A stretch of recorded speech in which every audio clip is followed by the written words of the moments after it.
All right, we're doing Heckling, Peanut Gallery. Let's talk about Delirious and the booking styles of Ring of Honor. Go ahead. All right. So let's talk a little bit about Delirious's career first. So Delirious is obviously a now part-time Ring of Honor wrestler. He got his career start in 2001. By the time 2011, 2012 comes around, he's ready to hang it up and move into other roles, which he did. He became Booker, I believe, in 2013 or 2014, if not even earlier than that. And he has been booking ROH ever since. He's a head booker. He's a head booker of ROH television, yes. And so he has creative control over what is happening on Ring of Honor. Now, if you notice a theme about Ring of Honor, I've been understanding kind of why Ring of Honor itself has been nerfed by what's just been happening in the pro wrestling industry. Now I'll discuss this in a future episode. But I want to talk about, how we talk about like TNA or Impact Wrestling becoming nerfed. Mm-hmm. I believe that Ring of Honor has been nerfed more than Impact Wrestling has. I think so. I agree with you. They have always played second fiddle to any other promotion that rises up. Not even WWE. We're talking like second tier promotions.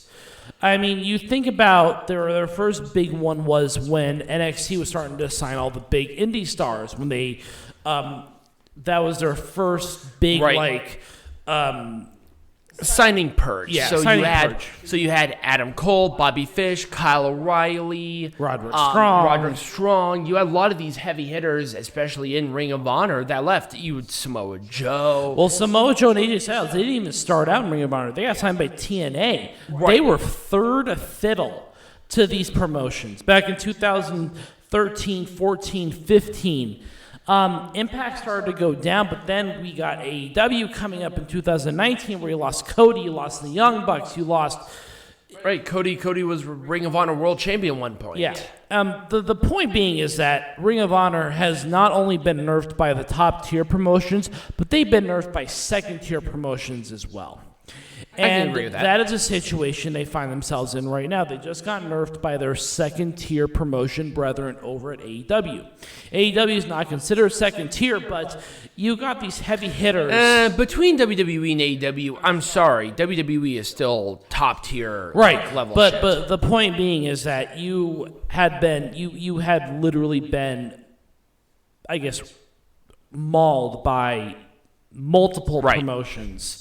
Because your shit's too good. And so even people who leave WWE, they'll tend to want to go to AEW over ROH. Or Impact even. And that's through no fault of their own. I'm going to talk a little bit about Sinclair Productions' monetary contributions to ROH. But, so I think the biggest thing that Ring of Honor is putting themselves up against at this point in time is that they are... not necessarily the first, second, or third tier promotions. They're they kind of want to brand themselves. They've always done it this way. This has been one of their strengths, was they wanted to brand themselves as the indie promotion.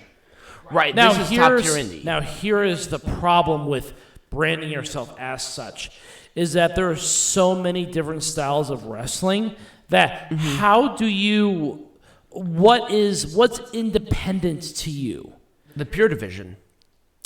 There is a pure division, but there's also lucha rules. Yeah, they're doing lucha rules. I mean, there's strong style rules. There's traditional, professional wrestling rules. There's so many different styles of what would be considered indie wrestling. Right. And I think that this plays to their weakness as well, is that ROH, for the longest time, ever since 2011, 2012, they've literally been this pro wrestling ship without a rudder. In that they have not defined what their style of wrestling is. I think they have, personally. Are they a pure wrestling promotion? Because only half their matches are contested under pure rules. Are they a lucha style division? Are they a strong style? Are they a traditional grappling? I will say in their defense, at least to that point when they started in like 2002, 2003, they did this style that's popular in AEW now, but also they did have that Code of Honor stuff, which we talked about. It feels like eons ago when it comes to Ring of Honor wrestling in our show. But I feel like the pure wrestling rules do define Ring of Honor to a point. They do. But if they want to define that as their style of wrestling, that needs to be their style. I'm sorry, you cannot have... And even then, it's kind of challenging because then you have NWA. Right, exactly. And that's the other thing, too, is that they're contending with so many different wrestling promotions. And they seem to have a struggle with finding a niche. Right. And that has always been ROH's problem. It was a lot easier 5 years ago to find that niche. It continues to be a problem today. Right. And that's the point. I mean, NWA even has a niche. Right. NWA has more of a niche, I believe, than any other promotion now. And it was easy because, obviously, NWA has history behind it that ROH does not have. But the point being is that ROH needs to find what they are good at and keep doing it. And Pure is what they are good at. Right. And they need to keep doing that. But they don't. Because they want to be the, quote, indie. But the indies are like whatever at this point. Right. Every promotion is indies. AEW is indies. Right. WWE NXT is indies. I mean, what the hell do you want? Anyways, the other point being, too, is that I think that Bandido has... No, sorry, not Bandido. Delirious has been in this position for way too long. And that he is not capable of making changes as quickly as some of the other bookers are.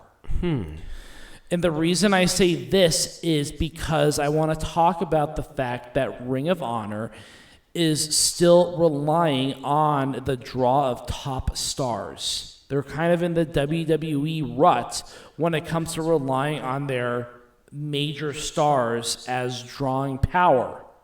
How so? We couldn't get through a pay-per-view without Jay Lethal showing his face. Jay Lethal wasn't a part of WWE, ever. No, I'm talking about ROH. Like, we couldn't get through an ROH pay-per-view without... Yeah, but Jay Lethal's Ring of Honor homegrown and bred, and he's going to be there forever, other than his spell with Impact. But even then, he was with Impact when it was, like, at its lowest. Right, but the point being is that they have a struggle with building new talent. I'm going to have to disagree with you on that. Okay. I 100% have to. I think they have a very strong roster. I think the reason that Ring of Honor continues to exist is because they can build new stars. They have Roosh, Dragon Lee. I mean, the whole Bestia the whole LFI. You have Brody King now, which they're building amazingly. He looks like a monster. He feels like a monster. You have Bandido, EC3's career resurgence here in Ring of Honor. Demonic Flamita. I mean, there's a huge crop of people. Jonathan Gresham, who's expressed interest in the Ring of Honor World Champion, who he could theoretically go for and be totally fine. My issue is, I feel like your criticism of Ring of Honors is predicated on where older stars went after, like your Red Dragons, your Kyle O'Reilly, Bobby Fish's, Adam Cole's, AJ Styles, Kenny Omega's, like all of them. Hangman Page, he started in Ring of Honor. Yeah. So where they started and where they are now, it's a little bit different because Ring of Honor does this. Yeah, it does. It's very prone to it too. It's more prone to, in my opinion, than Impact Wrestling is. It's dramatically fluctuated. It does. And I think part of it, too, is we have to place some of the blame on Sinclair, who does not do... Even while Impact was jumping from network to network to network, people knew about Impact Wrestling. Right. It did not matter which brand it was, but with Ring of Honor...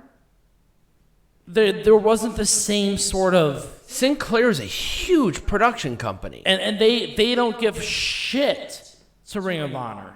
I think part of the blame goes to them.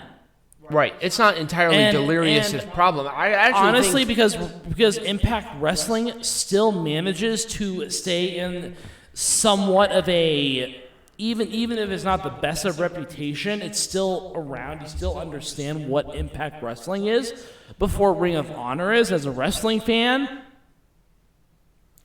I feel like, here's the thing. With Ring of Honor, I feel like Ring of Honor has lost its identity. Exactly. They've had an identity problem for at least half a decade, and I think I can blame... I can agree with that. I 100% agree and with I that. think I blame a lot of that. I think I blame some of it on Sinclair, but I do think that the booking style has a little bit to do with it. They have adjusted from one thing to another, and they're finally starting. Here's the thing: we are right on the cusp of the Ring of Honor resurgence of finally starting to click again. Right now, Yeah. they have a really strong 6-man. They have a really strong Pure. I'm not sure who texted me, But it took them long enough. It's and, okay. And at the same time, they're fifth fiddle now. No, but here's the thing. It's still a place for guys to work, and obviously It is. there are people who want to go there and work in Ring of Honor because it's Ring of Honor. Right. Obviously there has to be blame on Delirious about that. Oh, yeah. I mean, they build it, but at the same time, when you have a core group of guys and they have that, there's not anything to where new guys can be built. They do Right. it, but it takes a lot longer Yep. because there's not that groundwork. Right. Adam Cole's not losing to Isom, or Cody is not losing to, well, he did lose to Dalton Castle. And Dalton Castle is one of those guys where you can really build. He's a veteran at this point. Dalton Castle's been there a long time. And he also has credibility that he's beaten some of the best in the Right. world. And they're not capitalized. Well, they did. Well, they kind of did. Even if Dalton Castle won. Right, but they're not capitalizing very well on I the stars think- that they have. Right. I think they're doing a little bit better now. But when you have the Briscoes thing on OGK, who benefits from that? Have the Briscoes go against a new tag team. Right. Or have, one of them be in that Fatal 4-Way Ring of Honor World Title match and Right. build the credibility even more of Bandido. You had Rouge, who beat everybody. Right. And I think here's good and bad with Ring of Honor for me. They are building new stars right now. The problem is they should have been doing this 3 years ago. But it's harder when your entire main top talent shit is purged. Right. And it happens all the time. You had Austin Aries, Samoa Joe, So- AJ Styles, Christopher Daniels, Frankie Kazarian. You had all these guys, and they're purged to Impact. So let's build up new guys. So like who your do you- Kyle O'Reilly's, Adam Cole's, Bobby Fish's, Roderick Strong's, blah, blah, blah. And then they're purged by WWE Right. 10 years later. So here's my question: is who do you think is better? And I'm gonna do a booking styles of Impact Wrestling, but I want to get your opinion. Who do you think is better at building new stars quickly? Is it going to be Impact Wrestling or is it going to be Ring of Honor? Ring of Honor. What about over the short term? I think Impact is better at building new stars. I'm sorry, I have to disagree with you. Here's the thing.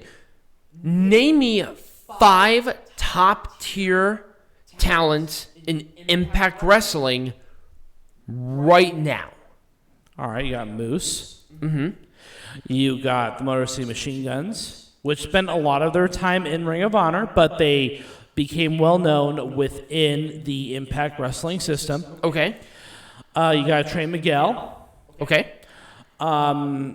Obviously, someone like, okay, I'm going to say Christian Cage. But the reason I'm going to say Christian Cage is because Christian in WWF before going to Impact Wrestling was not a big deal. No, that's true. But he became a big deal in Impact Wrestling. Okay. And I can say that for a lot of people right now. I would have taken out the Motor City Machine Guns because they're established, and Christian because they're already established. I would have put in W. Morrissey because he's really good. And also, this is his resurgence.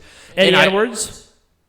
I mean, he's not our favorite, but he is a well-known star. And then Sami Callihan. Sami Callihan, For me, I can name 10 guys of Ring of Honor right off the top of my head that are here right now. You have Demonic Flamita.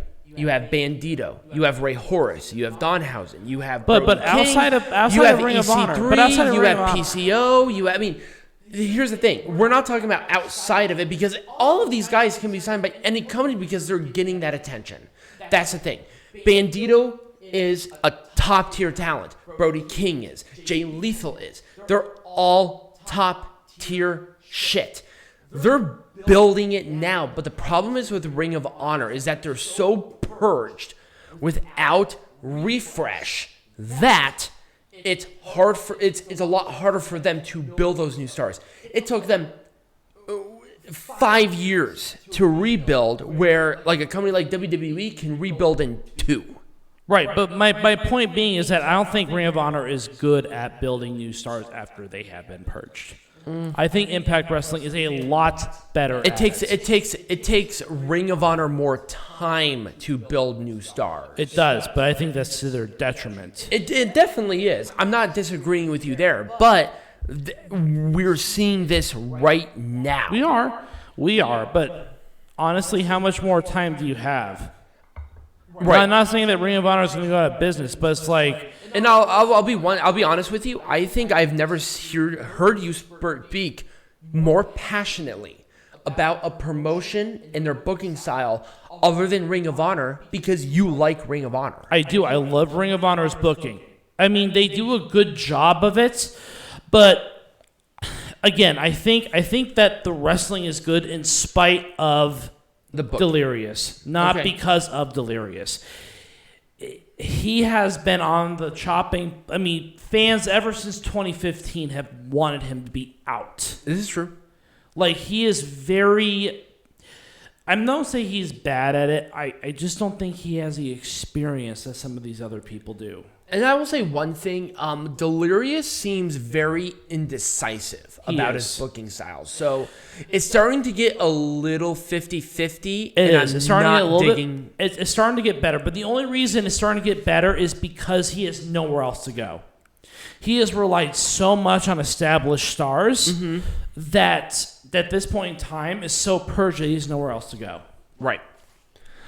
But, I mean, that's pretty much all the criticism I have at this point of what's been going on with Ring of Honor. Okay, I thought that was a good discussion. So when we come back, we are going to be talking about the history of Death Before Dishonor. All right.